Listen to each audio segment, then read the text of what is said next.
kalau seni dan lain masyarakat tanpa harus memahami teknis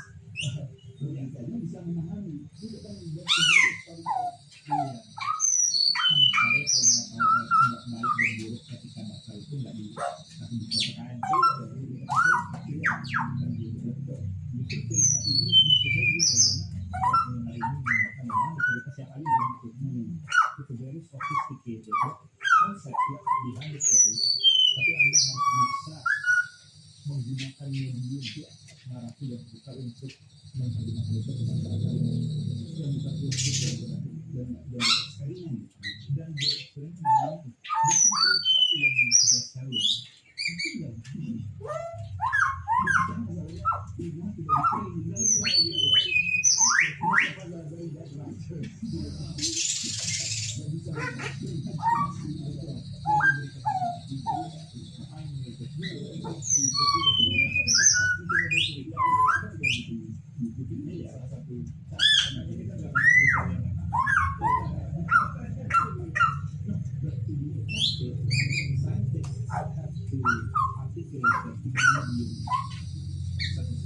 tidak memang pada waktu SD